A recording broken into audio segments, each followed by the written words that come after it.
Na, pangarap niya yan. Pangarap niya yan. Ayos ka dyan. Isa nga sa pinaka mga naging masaya sa araw ng kasal ni Angelica Panganiban at Greg Homan ay ang ina ni Angelica Panganiban. Mayroon ngang ibinahaging mensahe itong si Angelica Panganiban para sa kanyang mama.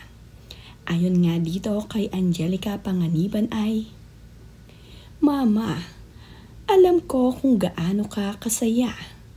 Nauwi ako sa tamang tao. Madalas tayo magbiruan. Sinasabi mo na alagaan ko si Greg at umayos ako. Ang sagot ko naman, Ma, dead na dead yan sakin. Pero ang totoo, hindi ako magiging sapat na mama ni Bean ngayon at may bahay ni Greg kung hindi mo ako pinalaki ng tama. Lahat ng meron ako ngayon ay pasasalamatan ko sa iyo. Ikaw ang kayamanan ko na kaya kong ipagmalaki kahit kanino. Dahil ang lahat ng aral na napulot ko sa iyo, ang ipagmamana ko sa pamilya ko. Hindi ako perpekto at ideal na anak. Matigas ang ulo ko at madalas nilalabanan ko ang mga gusto kong subukan. Pero hindi mo ko pinigilan o sadyang wala ka lang magawa. Salamat at hinayaan mo kong subukin ang lahat ng para sa ikatatapang ko. Mahal kita, Ma." Napakamadamdamin nga ng mga binitiwang salita ni Angelica Panganiban para sa kanyang mama. Nakakatuwa naman nga na ngayon ay okay na ang puso ni Angelica at natagpuan na nga niya ang kanyang forever. Funny pretty. Oh, where have you been? Funny pretty. Oh, where have you been? Napakaganda namang pagmasdan ng bride at ng baby ng bride. Napaka-cute nga ni Angelica Panganiban at ni Baby Bean sa kanilang larawang ito. Diyan siya. Oh, ang ganda, oh. Idol shot.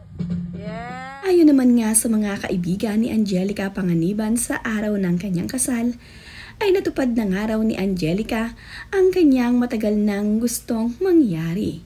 Kaya habang nagpipictorial nga itong si Angelica, ay nagpapatawa naman ang kanyang mga kaibigan dito kay Mami Angge. Nakakatuwa naman nga dahil habang nagpapatawa sila ay post naman nga ng post itong si Angelica. Isa rin sa mga naging dahilan ng pagkasaya ni Angelica Panganiban ay ang kanyang asawa na si Greg Homan na ngayon ay kasal na nga sila. Nagpapasalamat ding labis itong si Angelica Panganiban sa kanyang matron of honor na si Glyza de Castro. Nakakaiyak nga rin ang mga sinabi ni Angelica dito sa kanyang BFF na si Glyza. Narito nga ang kanyang mensahe. Appreciation post para kay Matron of Honor at Glyza de Castro. Simple lang to, promise. Kung noon hinahatid lang natin ang isa't isa sa mga bahay natin, habang natatakot tayo sa mga magulang natin kung paggagalitan ba tayo. Ngayon, nahatid na natin yung isa't isa sa altar. Binigyan mo ng napakataas na standard ang pagiging best friend. Paulit-ulit kitang pipilitin maging pinakamatalik kaibigan saan mang universe tayo dalhin. Mahal kita, bata. Yan nga ang napakagandang mensahe ni Angelica Panganiban para dito sa kanyang matron of honor na si Glyza de Castro.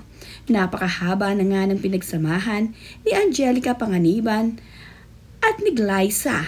Ngayon nga ay pareho na silang may asawa at pareho nga rin nilang naihatid sa altar ang isa't isa.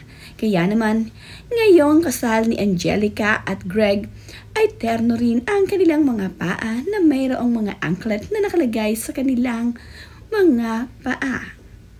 Ganito nga ka-sweet ang dalawang ito. Ito namang si Greg Homan ay chill na chill at tuwang-tuwa habang inaantay ang kanyang napakagandang bride.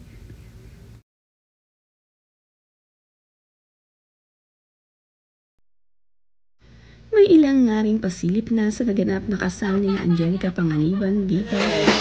And you ain't gotta do a thing to get that love. You ain't So, ano ba? Ang gusto na nakadala sa kanilang kasal.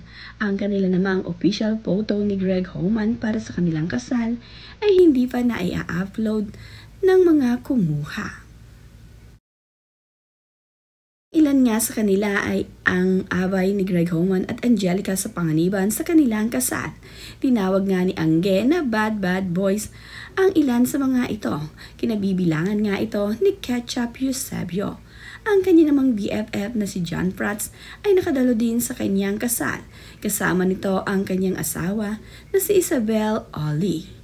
Nandito din itong si Kian Cipriano na hindi naman kasama itong si China Hortaleza dahil nag-aalaga ito sa kanilang dalawang anak.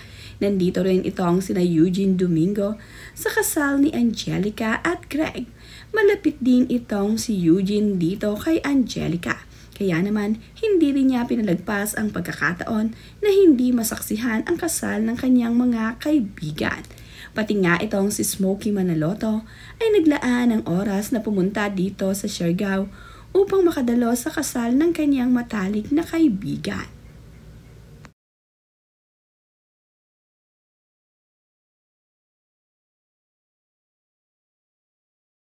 Hi, Dita. Hello, bro. Ano eh?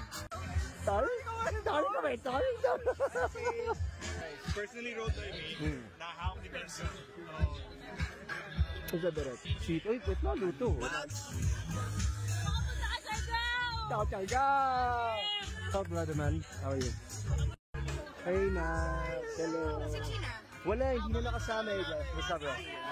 Oo, eh. May magyari pa bang gagawin natin? Hoy! Message ako sa'yo eh. Ano dyan? Reflect. Uy! Kumusta na? Wala na.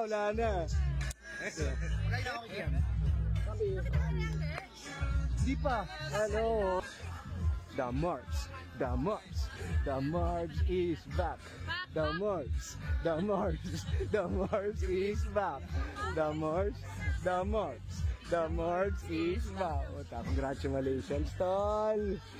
Umabot ako, Morb, sa kasalan. We've gone this far. Amo, idol.